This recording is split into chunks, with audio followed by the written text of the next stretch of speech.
Alors, l'affaire du sous-marin porté disparu, là, qui depuis quelques jours. D'ailleurs, hein, ça y est, ils ont plus d'oxygène. Là où je fais la vidéo, ou quasiment plus, donc bon, on peut dire qu'ils sont morts, hein. Je pense que les pauvres, hein.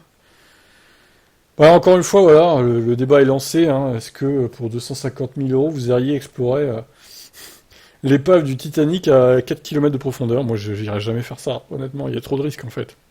Moi, c'est de l'inconscience, hein, pour moi de faire ça, mais bon, après. À la limite, je trouverais moins risqué d'aller dans l'espace que d'aller sous l'eau, quoi, en fait. Il peut tellement se passer plus de merde sous l'eau.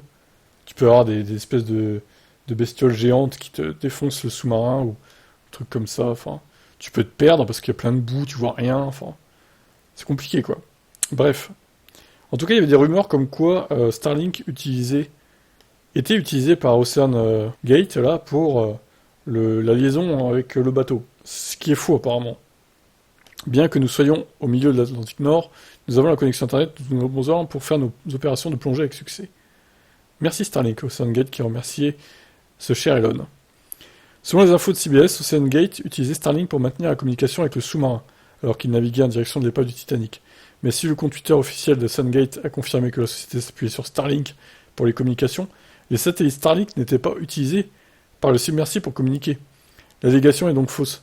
Comme les scientifiques l'ont souligné, le submersible n'aurait pas pu compter sur Internet par satellite pour communiquer avec la surface, alors qu'il était sous l'eau.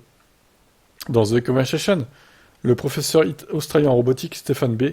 écrit « Le Titan aurait eu une liaison acoustique avec son navire de surface, établi via un transpondeur, un dispositif pour recevoir un signal sonar. À son extrémité, un émetteur-récepteur. Un dispositif qui peut à la fois transmettre et recevoir des communications sur le navire de surface.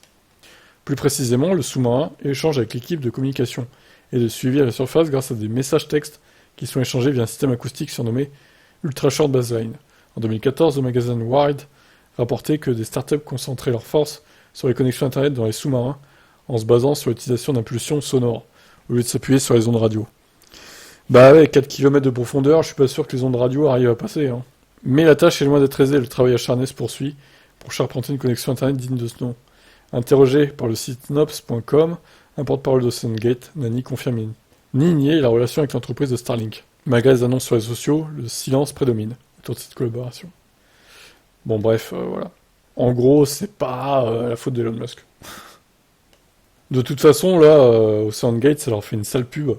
Je pense que leur petit business d'accueillir des 5 fois 250, enfin 5 personnes qui ont payé 250 000 euros le billet, ce qui fait quand même plus d'1 million d'euros par expédition, ça va se terminer, hein. Ils vont faire faillite, plus personne voudra y aller, quoi, je veux dire, hein. Bon, vous en pensez quoi de cette sombre affaire? Vous pensez qu'il va être retrouvé le sous-marin un jour? Ciao.